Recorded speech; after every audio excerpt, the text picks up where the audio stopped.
Hey guys, Dylan from the Geek Duo here, and today I'll be bringing you an older series of mine that I'll be returning to this channel. That being my episode breakdowns. I used to do these over on the Geek Duo during Ruby Volume 8, but I didn't continue them after that because I wasn't happy with the way I was doing them. They were more just retellings of the episode instead of breakdowns, and B, I was so overwhelmed by the point of volume 9 and that I just did not have the time to go through the episodes in the detail that was needed with all my other obligations. I'm bringing them back for this channel, and while this technically isn't an episode breakdown, it's a trailer breakdown, it will be going forward as episodes once Percy Jackson Season 2 actually starts. Oh, and obvious spoiler warning, since I'm breaking down the trailer and know the books very well, there will be spoilers for probably this whole season. At least the stuff they keep the same. This video was meant to come out a few days ago, but because my camera decided to die, it has been slightly delayed and now is like a week late. The trailer starts with a Greek helmet being dropped into a puddle while two people are doing something out of focus in the background. The last time we saw this specific helmet was when it was being used by the Ares team and all their associated cabins during the capture the flag scene in season 1. And while we do know that this can't be the same in that this is not capture the flag, since there isn't a capture the flag in book 2, this is still probably being used by an Ares camper. My initial thought upon seeing this was that this could be related to the battle with the Colchis Bulls. Like, the mist on the air could be left over from their fire attacks. The people in the background could be taking down the final bull, and this is Clarice taking off her helmet to confront Percy. But as I was writing the script, I realized that this doesn't look like anywhere on Camp Half-Blood that we've seen, especially not Half-Blood Hill. So this could actually be when Clarice saves Percy, Annabeth, and Tyson from the Hydra. Because similarly, fire attacks, well, acid attacks, also the explosion from the cannonball, that could just be what this is left over, and she's about to confront them. This sort of does look like a marshy wetlands area, and since that happened just off of the river in Chesapeake Bay. Next we have a group of people rising over a hill, led by someone with a glowing silver sword. I have no idea when this is in terms of the story, because this does not happen in the book. That is very clearly Luke leading his demigod army. And I should specify the demigod part of that, because none of those look like those are monster silhouettes. So those are most likely just humanoids, other demigods that he's recruited to his cause. And we know it's Luke because of the sword that's being carried. It matches what we saw of Backbiter in the end of season 1. And while Percy's sword is described multiple times as glowing, and it's pretty much the only weapon that's ever described as that, it is described as glowing a dull bronze color, whereas this is bright silver. We do see shots later in the trailer related to this that also confirm this is Luke leading. Then we have a couple shots of Percy and Annabeth standing on the deck of a ship during a rainstorm, looking up with shocked, scared, horrified expressions. It's sort of hard to place a singular emotion on these. While they're obviously on the deck of the CSS Birmingham, and this rainstorm matches later shots related to the Sea of Monsters, what they're looking up at may not be as obvious, because the obvious answer, based on book events, is they're looking up at someone having just been plucked off the deck of the ship by one of Scylla's heads. The way that Percy, Annabeth, Tyson, Clarice, and the boat enter the Sea of Monsters is by sailing between the cliff of Scylla and the whirlpool that is Charybdis. And since they're looking up, the only thing that's up in the Sea of Monsters is Scylla. Now, they could change this and it be they're looking up at a pack of harpies, or it could be more Stymphalian birds, or they could have the sirens being more avian, like they're actually meant to be, not the weird, more fishy mermaids that they're often depicted as. They have shown that they're changing some things around, so who really knows? Up next, we have a shot of Grover coming across a skeleton corpse of a much older satyr, based on how big the satyr's horns are, and grabbing a set of reed pipes off of its extended hands. This is a big thing for Grover's character, because from his introduction as a satyr in the books, when Percy wakes up after the Minotaur attack, he is always described as having a pan flute. The reason he has this is because satyrs use them in order to perform their nature magic, to help the plants at camp grow, to track things, to find paths. We did, I think, see Grover use some satyr magic in season 1, but it is good to see that they're bringing a core piece of his character from the book into the season. After this, we have a shot of Luke pulling his sword out of a tree and then looking up at something that is approaching him. While this is very clearly a shot of him poisoning Thalia's tree, there are a couple interesting things to note about this. In the book, he poisons the tree to weaken the magical barrier around Camp Half-Blood so that monsters can overrun it. And he does this by poisoning it with elder python venom that he got from Tartarus. While he may have just coated his sword in the venom, this could also be a nod to what his sword can actually do in the books. The other interesting thing is the fact that Luke looks up at something, because it is a big part of several characters' stories that no one knows for sure. There was no witnesses, no evidence that Luke was the one who poisoned the tree. There's only speculation. So for someone or something to be approaching him, I don't know what they're doing here. There is an easy way to get around this, in that this is being used as a scene where Luke recruits someone over to his side. I'm not saying they should do what the second movie did.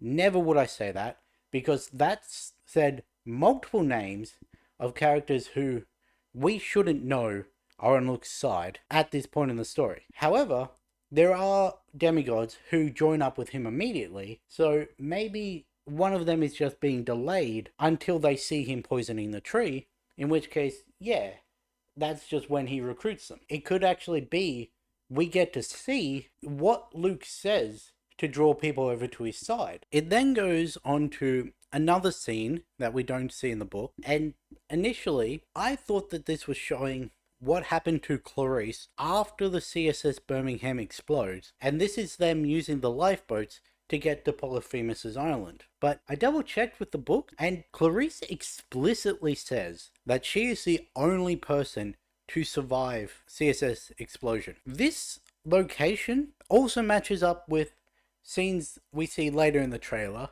So what this most likely is the first time Clarice encounters Percy and co. on her quest, because she's sent off officially. Percy, Annabeth, and Tyson go off against rules, and they meet up halfway through when she has to save them from a Hydra. Otherwise, this could just be Clarice's story that we don't see in the book. Like, maybe they had to make a couple more stops on their way to Chesapeake Bay. There is also another thing that's interesting about specifically the lifeboats. There's a shot later in the trailer that should not be possible with the structure of the Sea of Monsters book, if I am correct about it being the same lifeboat. I'll explain that more when we get to that scene. I should also point out that there's another big change about this specific scene, in that Clarice's crew is not just dead Confederate soldiers. So in the book, it is explained that anyone whose side loses a war owes a debt to Ares when they die, and they can be called upon by him to serve him or his children to pay off that debt. And so when Clarice is given this quest, Ares gives her the CSS Birmingham and its crew, which was entirely composed of Confederates, to help her along, since she elects to take no one from camp. I don't know whether this is just Disney not wanting to have an entire crew of Confederate soldiers playing an important part of this story. It could also just be them wanting to showcase, hey, we didn't really utilize this power in the books. We're going to expand upon it. I'm going to quickfire these next couple shots because they are incredibly easy to place. We get a shot of Annabeth lying on the ground with her arm falling to her side and dropping her dagger, which is coated in blood. And this is more than likely the scene where she is dropped by Polyphemus on his island at the very end of the book. We have a shot of Percy opening his eyes in shock, and this is probably in relation to the later shot in the trailer where we see Kronos walking into the entrance of the big house and blasting Percy backwards. We see the new Camp Half-Blood chariot racetrack in the aftermath of the Stymphalian bird attacks. That's why I said another flock of Stymphalian birds earlier. We have Hermes telling Percy to go on this quest, even though he was told not to leave the camp, and asking him to try and save Luke. There's a shot of Polyphemus standing under a tree, wearing a long black cloak and holding a shepherd's crook. If this is the tree that I'm thinking of, there is a noticeable lack of something in this scene that I'm not going to elaborate on. There's this shot that links to the earlier landing party of Clarissa's crew, because this Viking character behind Percy was actually seen in the background in the water pulling a second lifeboat, confirming it as the first encounter where Clarissa and Percy are actually going to fight. And we have the shot I just spoke about of Percy and Kronos in the big house at camp. I do want to take a brief moment to go back and look at the chariot track for a moment and try and figure out who this statue is depicting. We can see that it is a female figure in a chariot with a spear or some other pole instrument, and the chariot is being pulled by 3 winged serpents. There are a couple of people who came to mind immediately upon seeing the statue. The first is obviously Athena. She is one of the 2 gods credited with the invention of the chariot, since she came up with the bucket that the rider stands in, and Poseidon is the other who supplied the horses. But these winged serpents that are pulling it are not associated with her in any way. Every depiction of Athena in a chariot is with horses, as it was traditionally invented as. So why they'd have the winged serpents for her, I don't know. The second one that came to mind is another immortal female character, and that is Medea, who rode around in a chariot pulled by a couple of her grandfather's sun dragons. Dragons in Greek mythology are often depicted more serpentine than they are in the rest of Western mythology. However, the specific sun dragons that are described in Percy Jackson as being the ones pulling her chariot, they have legs. So this is either a redesign of them, an interpretive design of them, or this is a different character. And I also think that it is a different character because why would Camp Half-Blood depict Medea in a recreational activity given what her story is? However, I wasn't satisfied with not knowing, so I actually went and did some research of winged serpents in Greek mythology. And the only one I could really find was the Ophis Teratos, which apparently translates into winged serpent. It seems related to the Amphitheia, though I don't know if they're actually the same creature. This creature was associated with Triptolemus, who was, in the simplest terms, sent out by Demeter to teach the different kingdoms of Greece about agriculture.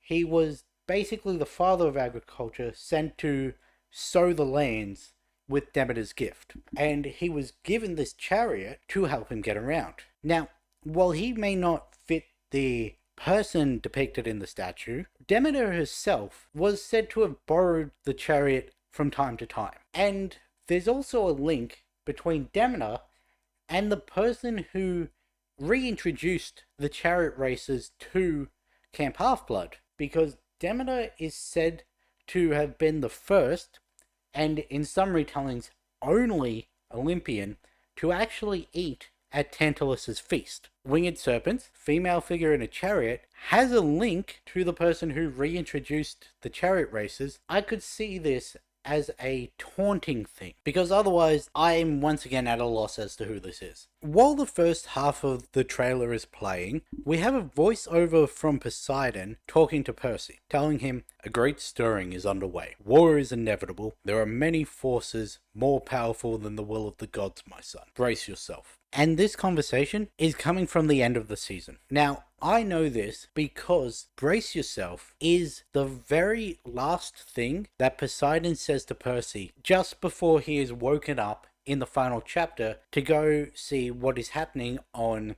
Half-Blood Hill. Since we know the placing of this conversation, we can sort of interpret what the other lines could mean based off of where the characters are. The Great Stirring is obviously Kronos waking more and more as the series progresses, which in turn spurs more monsters to regenerate in Tartarus, both in terms of quantity of monsters and in terms of the rarity and power of them when they return. The war is inevitable line is referencing to the fact that there is no peaceful way for the heroes to stop Luke, and it will eventually culminate in the two sides fighting one another. Finally, we have the line, there are forces more powerful than the will of the gods, my son. I have every reason to believe that he is talking about the fates, because, and this is spoilers, like heavy spoilers from the very end of the season, so skip ahead if you don't want to hear that. This line is almost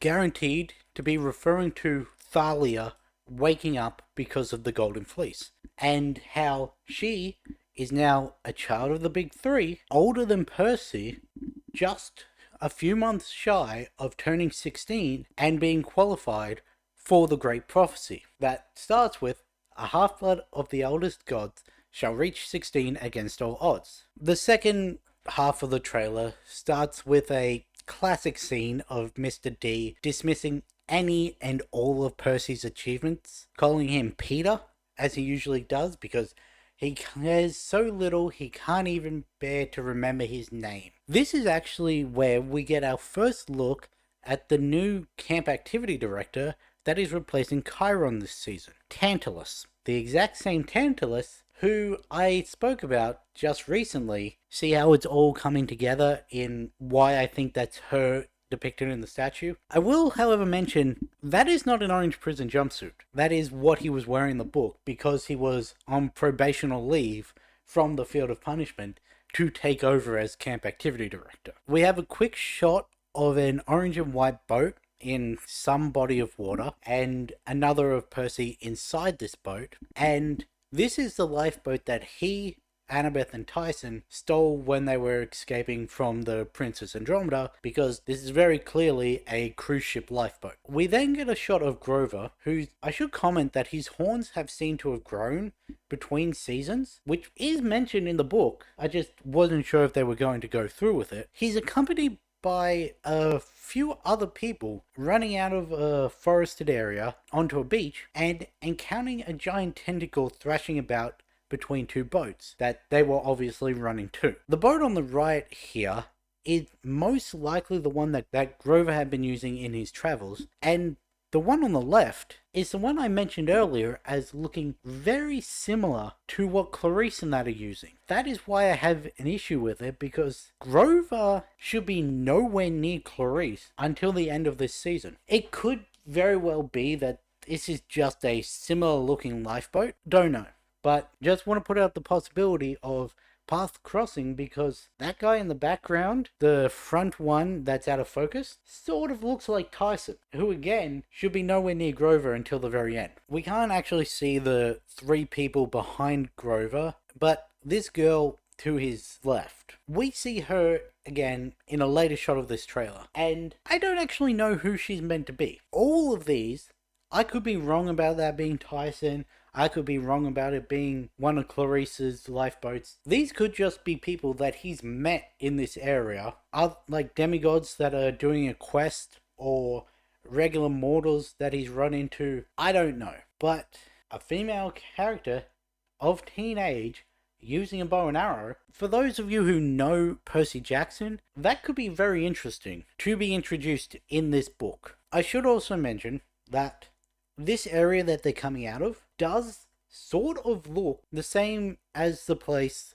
where we see Clarice and Percy fighting, which again strengthens the fact that this is one of Clarice's lifeboats. That also means that this tentacle could be the tail end of the Hydra, because the Hydra in Greek mythology is described as a serpentine body with 9 heads coming out of its neck, or more, 9 necks coming out of what the equivalent of a torso on a snake is. If this is the same area, this could be happening beforehand, and this is the same Hydra that Percy in that encounter. Or this could be an island in the Sea of Monsters that Grover stopped to before reaching his end goal, and that's just a sea serpent or some other water-dwelling monster surrounding the island. Now, I should mention, there's issues with Grover actually making it to the Sea of Monsters, but I've got to put all the possibilities out there. We then get several shots related to the CSS Birmingham. One of Percy standing on the deck, probably using his powers to steer the ship through this storm. And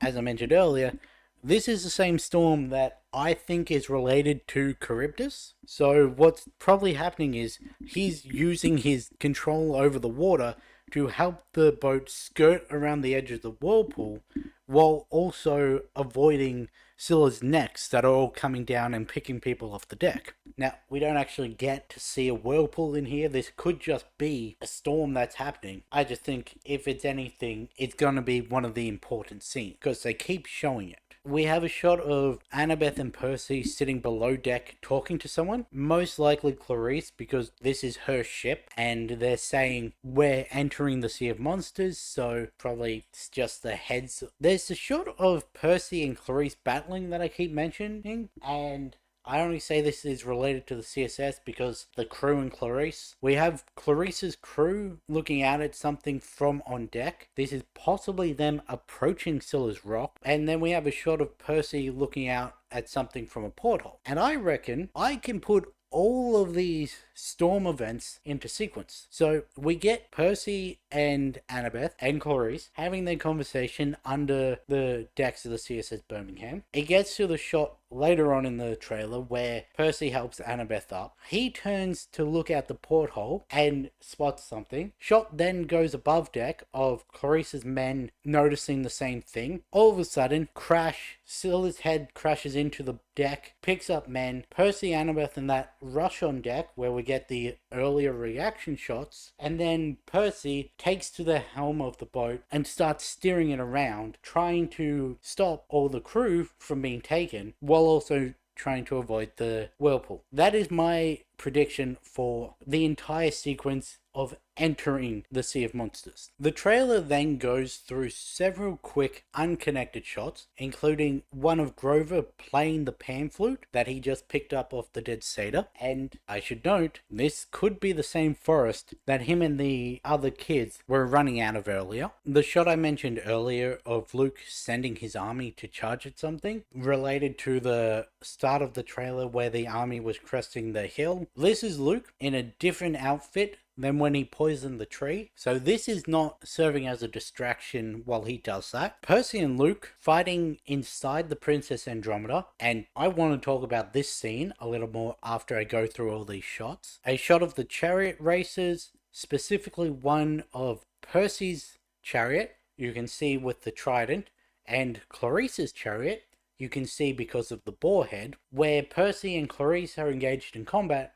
while Tyson and an Ares kid steer the actual chariots. Percy running through what I believe to be the inside of the Princess Andromeda, most likely one of the maintenance levels, though I only say that because of what he's holding and the fact that if you look closely, Percy has a stab wound in his shirt, which again I'll touch on later. A shot of the Oracle opening her mouth to issue Clarice with her prophecy, which we don't see in the book, and that is because Clarice's prophecy does not get revealed until the very end, where they have to go back and interpret the lines to make sure everything has been done. I don't know if this is going to be that scene where we see the prophecy as she's explaining it to Percy, Annabeth, and that, or if we're going to see her prophecy the same way we did Percy's at the start of the quest. The girl with the bow and arrow that I mentioned earlier, in what looks to be the same maintenance level that Percy was running through on the Princess Andromeda, so she ends up there too. Luke swinging his sword down at someone or something. A couple shots later, we see that it's Percy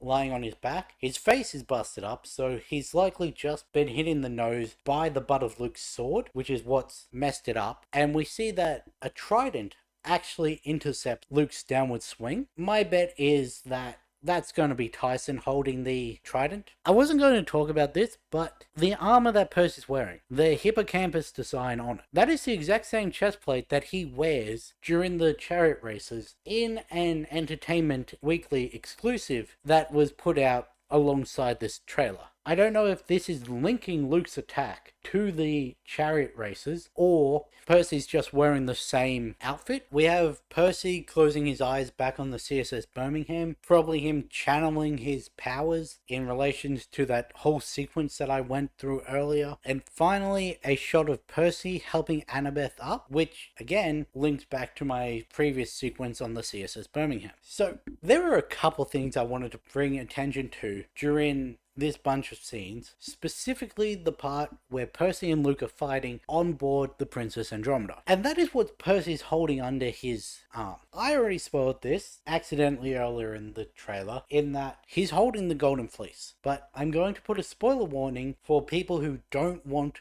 the entirety of this book spoiled. The Sea of Monsters book is basically a combination of two of the most famous nautical tales from Greek mythology, that being the Odyssey and Jason and the Argonauts, because Percy and company encounter almost all of the enemies that Odysseus does, and they are on the same quest that Jason and the Argonauts were to collect the Golden Fleece. Now, they're on the quest because the fleece has magical healing properties that they want to use on Thalia's tree to counteract the poison that Luke used. Because of that, they go to Polyphemus' island, they collect the fleece, they get back to Florida, and they only have enough time to make it back to camp if they fly. Percy can't do that because he's the son of Poseidon, and also they only have enough mortal money left for one ticket. So to meet the criteria of Clarissa's prophecy of her flying back alone, they give her the fleece, she flies back to New York, gets back to camp, and puts the fleece on the tree. Just after she leaves, Luke and his crew arrive, bring Percy and that onto the Princess Andromeda. At no point in the story does Luke and the Golden Fleece share any page time, especially not on the ship, because the ship is where they are keeping the pieces of Kronos' body, and Luke wants the Golden Fleece to do what they did in the second movie. He wants to put it over the casket and instantly regenerate Kronos. So the fact that Luke now has Percy, the child of the prophecy, and the Golden Fleece, the thing that can revive Kronos, on the same ship that is housing Kronos' body, that is a very big change. It was a big thing in the book that Percy and Clarisse, who are basically not quite enemies, but antagonists to each other, over the course of this story, their relationship evolves into that of a rivalry. They do regard each other as friends a couple times throughout the series, and it starts in this book with Percy trusting Clarisse to get the fleece back to camp, because he recognizes that all issues he has with her, the one thing she cares about the most is the safety of the camp. So he trusts her with the fleece. So are they just not doing that in the season? Rant aside, we do also get to see the healing properties of the fleece in that previous sequence, because as I mentioned, Percy gets stabbed at some point, most likely by Luke, yet when he's running through the same ship afterward, holding the fleece, there's no stab wound. He's got the cut in his shirt, it's ringed with blood, yet there's no wound, he's not being hindered by any pain or anything He's just booking it down wherever he's running through. So he's most likely been healed by the fleece. In fact, that could be why he's holding it during the fight, because for him it would act like a portable saltwater reserve. We then get a reveal of when the season will begin streaming, that being December 10th, before seeing one of the very first events of the book, that being Percy in his Merryweather Prep uniform, which is the school he's going to for this year, running from a Laestrygonian giant that is hurling flaming dodgeballs at him, which then get intercepted by Tyson, who is able to withstand the flames because he is a Cyclops. This scene's interesting though, because why is it happening in the woods? In the book, it happened in Merryweather Prep Gym, because the Laestrygonians